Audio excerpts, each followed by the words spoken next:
आज हम बात करेंगे बुक जिसका नाम है the laws of human nature, जिसे रॉबर्ट ग्रीन ने लिखा है। इस किताब में आप 18 लाइफ चेंजिंग लॉज को समझेंगे जो ह्यूमन नेचर को समझने में आपकी मदद करेंगे कि लोग जैसा भी बिहेव करते हैं वो वैसा क्यों करते हैं और कैसे सतर्क रहते हैं। इससे हमें ये भी पता चलेगा कि कैसे बर्ताव किया जाए और क्या कदम उठाएं। दूसरे शब्दों में हम इसे बहुत ही प्रेरणादायक और आनंद से भरा हुआ पाएंगे। ये कहना भी सही होगा कि इस किताब की ये वीडियो सभी एज ग्रुप, सभी लोगों के लिए है। Robert Greene 5 international best seller books के ऑथर हैं। द 48 लॉज ऑफ पावर, जिसकी उनके राइटिंग करियर में एक अहम भूमिका थी। ग्रीन को अपनी इस किताब की वजह से बहुत से विवादों का सामना करना पड़ा था। 48 लॉज ऑफ पावर की बेहतरीन वीडियो हम पहले ही अपने चैनल पर रिलीज कर चुके हैं। अगर आपने वो वीडियो अब तक नहीं देखी है तो उसका लिंक आपको डिस्क्रिप्शन में मिल जाएगा। और अगर आपने अब तक हमारे चैनल को सब्सक्राइब नहीं किया तो इससे पहले कि आप वीडियो में खो जाएं, इमीडिएटली चैनल को सब्सक्राइब और वीडियो को इमीडिएटली लाइक भी कर दें। आप हमारे चैनल को ज्वाइन करके लाइव बुक वर्कशॉप्स के भी बेनिफिट ले सकते हैं। हमारा चैनल यूट्यूब के बेस्ट समरी चैनल में से एक है। हमारी वीडियोस कभी कभी थोड़ी लंबी हो सकती है क्योंकि हम वीडियो और बुक के कंटेंट पर कभी भी कॉम्प्रोमाइज नहीं करते, इसलिए वीडियो को एंड तक देखना जरूरी है। तो चलिए फिर ह्यूमन नेचर के 18 लॉज को डिटेल में समझते हैं। The law of irrationality. पहला लॉ फैसला लेने की हमारे इमोशनल अटैचमेंट को बताता है। दुनिया को तर्क के लेंस से देखने के बदले हमारा ध्यान खींचने वाली परेशानी की बेचैनी देखने के लिए हम भावनाओं की तरफ झुकते हैं। दुर्भाग्य से ये ऐसी चीजें हैं जो विरासत में नहीं मिलती हैं। माइंडसेट को ही ऐसा बनाया जा सकता है जिससे सबसे बेहतर असर पाया जा सकता है। आप इस बात से अनजान हैं कि आपकी भावनाएं आप पर कितनी गहराई से हावी होती हैं। तर्क में इसके असर को कम करने की क्षमता है। रिएक्ट करने के बजाय सोचने की जो असल में हो रहा है उसके लिए दिमाग को खोलने की, बिल्कुल उससे उल्टा जैसा आप महसूस करते हैं। ये नेचुरली नहीं आता है। ये वो पावर है जो हमें बढ़ानी पड़ती है। तर्क के रास्ते पर चलना शुरू करने के लिए 3 कदम हैं। Step 1, recognise the biases. कुछ ऐसी चीजें हैं जिनका आपको पता होना चाहिए। कंफर्मेशन बाइस, कन्विक्शन बाइस, अपीयरेंस बाइस, group bias, brain bias. Step 2, beware of inflaming factors. बचपन के ट्रिगर पॉइंट्स, बचकानी जल्दबाजी और कैरेक्टर एक्शन से बाहर देखो। अचानक से आने वाले फायदे और नुकसान, निराशावाद और आशावाद के साथ इनका मुकाबला करें। हम लक के रोल को कम आंकते हैं। बढ़ता हुआ प्रेशर, लोग दबाव में आकर अलग तरह के काम करते हैं। उत्तेजित करने वाले लोग, जो लोग आप में बहुत ज्यादा भावनाओं को जगाते हैं, उनसे दूर रहें। ग्रुप का असर, बड़े ग्रुप से सावधान रहें और अपनी खुद के बारे में सोचने की शक्ति को दबा कर रखें। Step 3, strategies towards bringing out the rational self. खुद को ठीक से समझें, अपनी भावनाओं की जड़ तक पहुंचें। जहां से वो शुरू हुई हैं, वहां तक झांक के देखें। अपना रिएक्शन टाइम बढ़ाएं। खुद को पीछे हटने के लिए तैयार करें। लोगों को वैसे समझें जैसे वो हैं। इमोशनल पॉइंट से बचें। सोचने और भावनाओं का संतुलन बनाएं। डाउट और क्यूरियोसिटी के बीच संतुलन बनाएं। तर्क से प्यार करें। खुद को ऐसे तैयार करने से शांति और क्लैरिटी मिलेगी। The law of narcissism. ये तो मानना ही पड़ेगा कि हम सब सेल्फ ऑब्सेस्ड हैं, कम से कम कुछ हद तक। अपना प्लान बताते हुए लोगों की रुकावट को कम करने के लिए आप खुद की तारीफ करवाने की कोशिश करते हैं। ऐसे लोगों पर भी ध्यान रखें जो पहले हमला बोल देते हैं और आपको ड्रामे में खींचते हैं। ऐसे लोगों के छुपे हुए इरादों से सावधान रहें। हमें खुद के नेचर के लिए सच्चा होना चाहिए और उसे नकारना नहीं चाहिए। हम सब नार्सिसिस्ट हैं। हमें अपनी सहानुभूति खुद बनानी पड़ेगी। उसके लिए हमें 4 स्किल्स बढ़ाने पड़ेंगे। The empathetic attitude. आप शुरुआत कर सकते हैं ये सोचकर कि आप कुछ नहीं जानते हैं। दूसरे लोगों के नजरिए को जानने के लिए उत्सुक रहना सीखें। Visceral empathy. मूड पर ध्यान दें जो बॉडी लैंग्वेज और आवाज के टोन से छलकता है। लोगों की तरह बर्ताव करने से भी सहानुभूति मिल सकती है। Analytic empathy. जिन लोगों को आप समझना चाह रहे हैं उनके शुरुआती दिनों के बारे में जानकारी जमा करें और उनके माँ बाप और भाई बहन से रिश्तों के बारे में जानें। The empathetic skill. इस स्किल के लिए एक बात याद रखनी है, जितनी तेजी से आप लोगों से मिलेंगे उतना ही आप बेहतर होंगे और जितने तरह के लोगों से आप मिलेंगे आपका स्किल उतना ही वर्सेटाइल बनेगा। The law of role playing.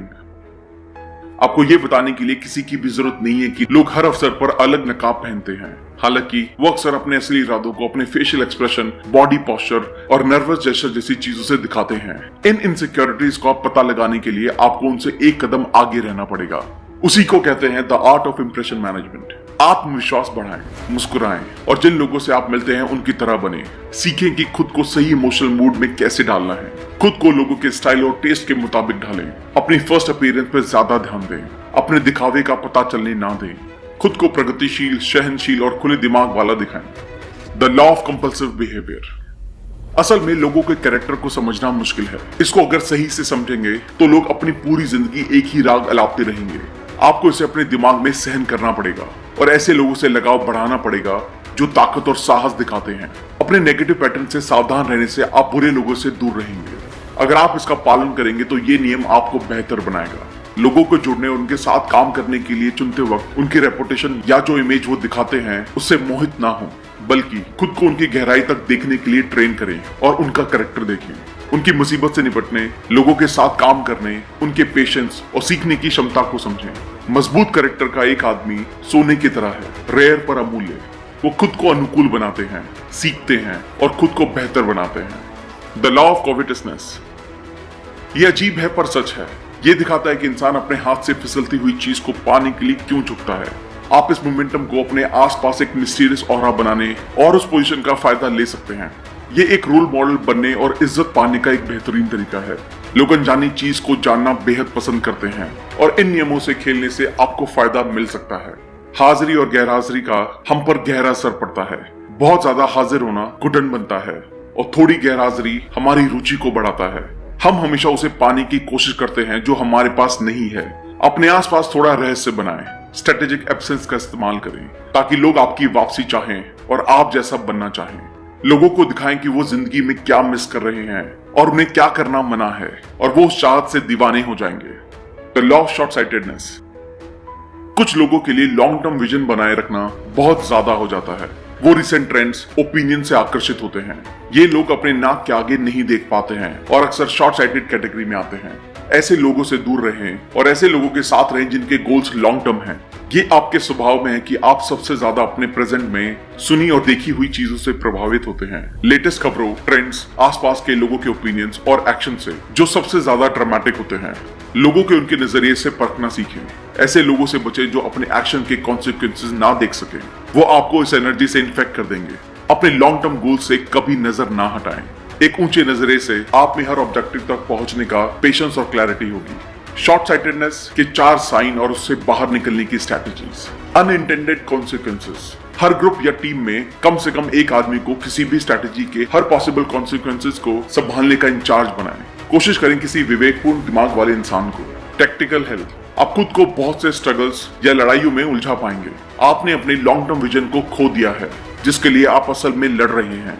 उसकी जगह ये आपकी ईगो को बढ़ावा देने और खुद को सही साबित करने का सवाल बन गया है। एक ही सॉल्यूशन है, इन लड़ाइयों से निकल जाना। खास करके अगर ये अक्सर होती हैं। अपने काम से जीतो, ना कि अपनी बातों से। अपने लॉन्ग टर्म गोल्स के बारे में फिर से सोचना शुरू करें। अपनी जिंदगी में वैल्यूज और प्रायोरिटीज की एक सीडी बनाएं। खुद को ये याद दिलाते हुए कि आपके लिए असल में क्या मायने रखता है। टिकर टेप फ्यूगर। जब हम किसी तरह की परेशानी या रुकावट का सामना करते हैं तो हमें चीजों को धीमा करने और कदम पीछे लाने की कोशिश करनी चाहिए। कदम बढ़ाने से पहले 1 या 2 दिन का इंतजार करें और इन परेशानी का सामना करते वक्त हमें ये भी साफ तौर पर पता होना चाहिए कि हमारा लॉन्ग टर्म गोल क्या है और उन्हें कैसे पाना है। Lost in trivia. आप अपने काम के मुश्किल होने से परेशान हो जाते हैं। आप सबसे ऊपर होना चाहते हैं ताकि आप चीजों को बेहतर तरीके से काबू कर सके, पर आप जानकारी में डूब रहे हैं।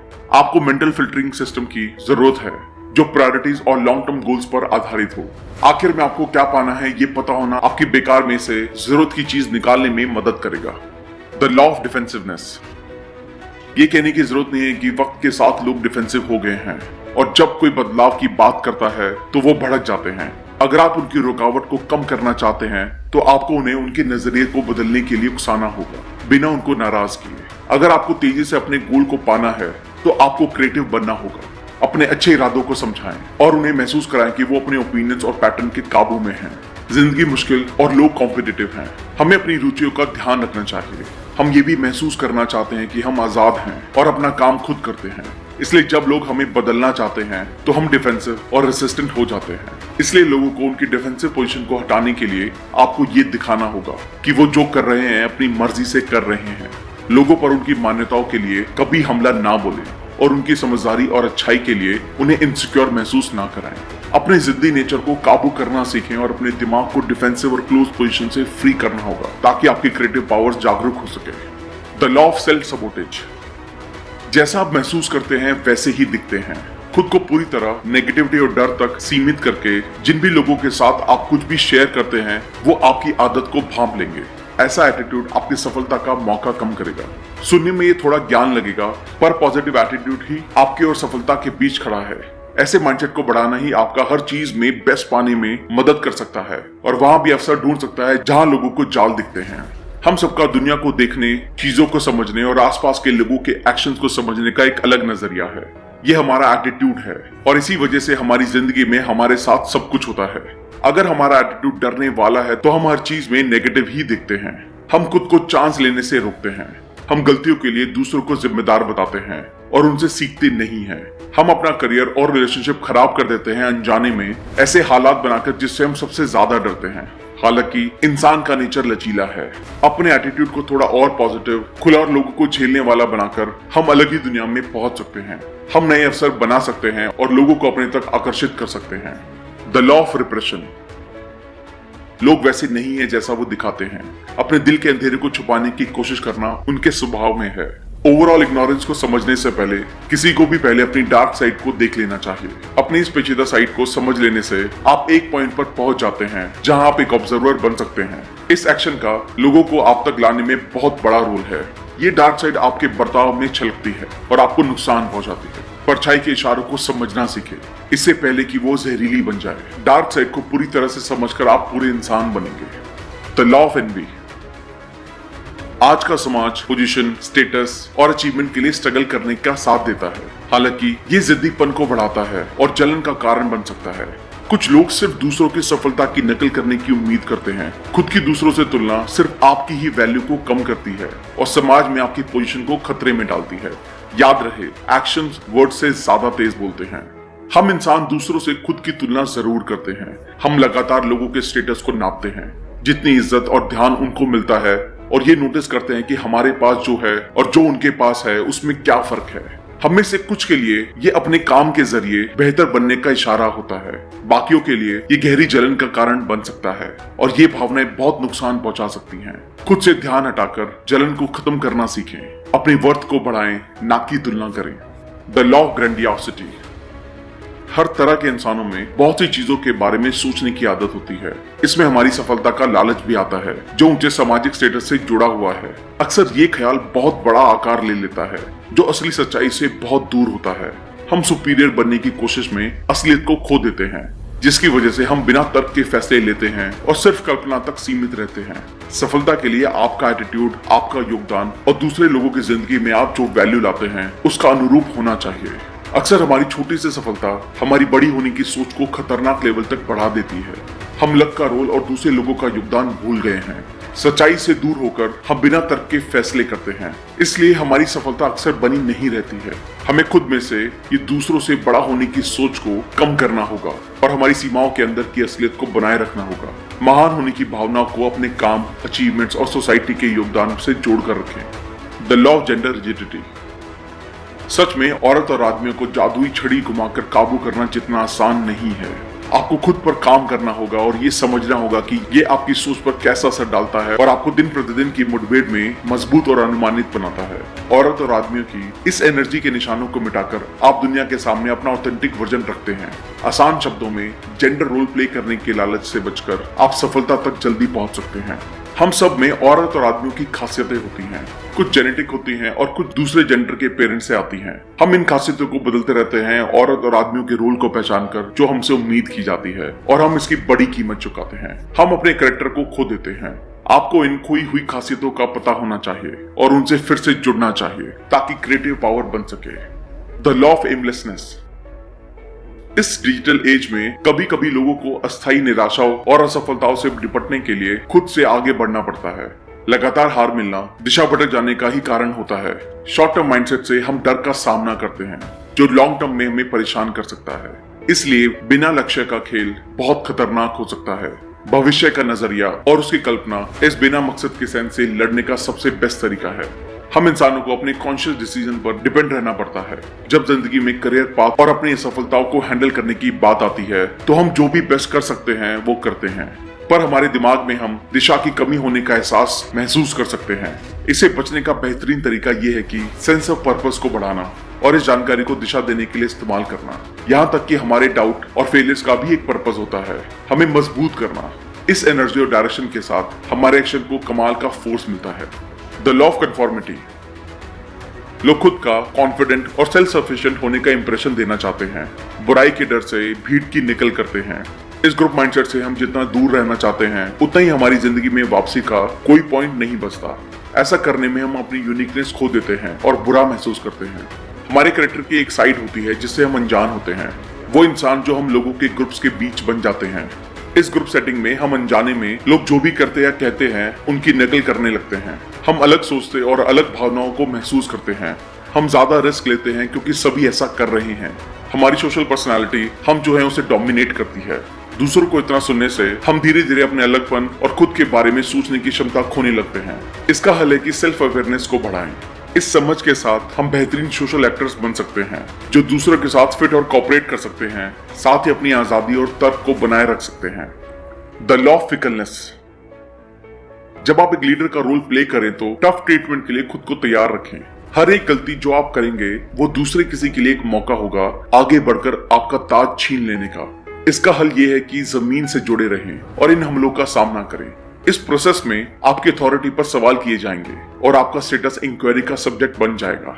इस बड़ी ताकत को संभालने वाले को लोगों की मदद करनी चाहिए खुद को एक सही लीडर दिखाने के लिए। अनुभवी लीडर इस कला की प्रैक्टिस करते हैं क्योंकि वो इसके साइड इफेक्ट जानते हैं। हालांकि लीडरशिप का स्टाइल वक्त के साथ बदल गया है।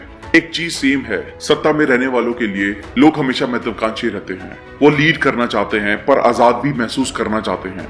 बिना बलिदान दिए वो सुरक्षित रहना और सफलता का मजा लेना चाहते हैं।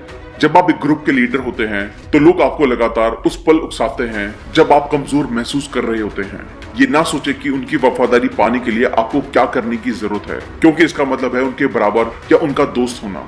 लोग आपकी क्षमता पर शक करेंगे। अपने इरादों के लिए रहस्यमयी बने और छुपी हुई निंदा से जवाब दें। अगर आपको लीड करना है तो इस कला की महारत हासिल करें। एक बार आपने लोगों का भरोसा पा लिया तो वो आपके साथ खड़े रहेंगे, चाहे हालात कितने भी बुरे क्यों ना हों। The law of aggression. दुनिया को आपकी एनर्जी की जरूरत है। लोग हर मुमकिन कोशिश करते हैं आपको बेहतर बनाने की। वो अलग अलग लोगों को आगे बढ़ाने और उन पर अपने बड़े होने का दावा करके अपनी लालसाओं को पूरा करने की कोशिश करते हैं। ऐसे ग्रुप के साथ डील करने के लिए एक्सपर्टाइज होने की जरूरत होती है। अगर आप इन एग्रेसिव मूव्स के ऑब्जर्वर बन रहे हैं तो आप तब भी खड़े रह पाएंगे जब चीजें आपके हाथ से निकलने लगती हैं। एग्रेसिव एनर्जी बुरी नहीं है। अगर आप इसे काबू कर सकते हैं तो टेम्परेरी असफलताओं के बावजूद ये आपको बांधे और डिटरमिन रखती है। आपके आसपास के लोग ऊपर से बहुत ही सभ्य और सुशील लगते हैं, पर इस नकाब के नीचे वो बेहद चिड़चिड़ाहट का सामना कर रहे हैं। आपको लोगों की अनसेटिस्फाइड एग्रेसिव डिजायर्स को ऑब्जर्व करना चाहिए। वो आपको इमोशनल, एंग्री और सोचने ना देने पर डिपेंड करते हैं। उनको ये ताकत ना दें। जब बात आपकी एग्रेसिव एनर्जी की आए तो आप इसे काबू करना और प्रोडक्टिव पर्पस के लिए इस्तेमाल करना सीखें। खुद के लिए खड़ा होना, परेशानियों पर हमला बोलना और बड़ी एम्बिशंस को पहचानना सीखना होगा। The law of generational myopia. Generation gap कोई झूठ नहीं है, क्योंकि हर न्यू जनरेशन अपनी अलग वैल्यूज और एजेंडा बनाती है। वो अपने मेंबर्स का बर्ताव बनाती है और उसे दुनिया पर एक ताकतवर प्रभाव देने के लिए लगाती है। दिक्कत यह है कि फिर से ये हम अपनी सहजता की कीमत पर कर रहे हैं। हम क्रिएटिविटी के मामले में खुद को रोक रहे हैं बिना इन कॉन्सेप्ट पर डाउट किए।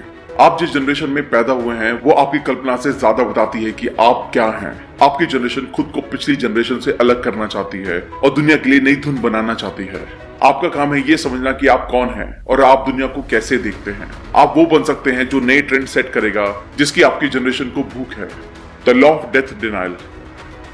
मौत हम सब पर हंसती है। इसके होने की अनप्रेडिक्टेबिलिटी का पता होना सच में दमदार टूल है जिसे आप पा सकते हैं। ये आपकी एक सेंस ऑफ अर्जेंसी बनाने में मदद करता है, जिससे आपकी डेली के कामों को फ्यूल मिलता है। अपने दिमाग को इसी तरह से सोचने के लिए ट्रेन करना भी रिजल्ट जल्दी पाने का एक बेहतरीन तरीका है। हम में से ज्यादातर लोग मौत के ख्याल को अनदेखा करके जिंदगी जीते हैं, बल्कि इसका ख्याल हमेशा हमारे दिमाग में होना चाहिए। जिंदगी की कमी का एहसास हमारी सेंस ऑफ पर्पस से भर देता है और गोल्स की अर्जेंसी का एहसास कराता है। इससे हमारी सेंस ऑफ प्रोपोर्शन भी मिलती है कि इस छोटी जिंदगी में क्या असल में मायने रखता है।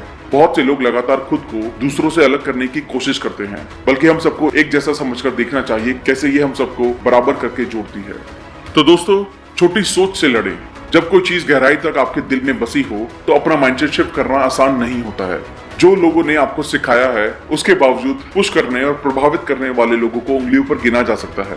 आपको अपनी राय रखने से पहले दूसरों की राय की इज्जत करनी चाहिए। ऐसा ना दिखाएं कि आप सब जानते हैं। हालांकि हम खुद को बेकार के टिप्स मानने से रोकते हैं, पर ये पूरी तरह से मेरिट पर आधारित होती है। आप अपनी बेरिंग को जाने बिना अपनी मंजिल तक कैसे पहुंच सकते हैं। ये एक सीधा सा प्रोसेस है जो आपको विश्वास के साथ आगे बढ़ने और अनुमानित खतरों का सामना करने के लिए प्रेरित करता है। थैंक यू दोस्तों, आई होप ये वीडियो आपको पसंद आई होगी। आई होप आप इन सभी लॉस को अपनी लाइफ में इंप्लीमेंट करके लाइफ में और भी ज्यादा सक्सेसफुल हो पाएंगे। अगर आपने अब तक हमारे चैनल को सब्सक्राइब नहीं किया है तो इमीडिएटली चैनल को सब्सक्राइब करें और वीडियो को लाइक और कमेंट भी कर दें। इससे हमारा मोटिवेशन कंसिस्टेंटली बढ़ता है।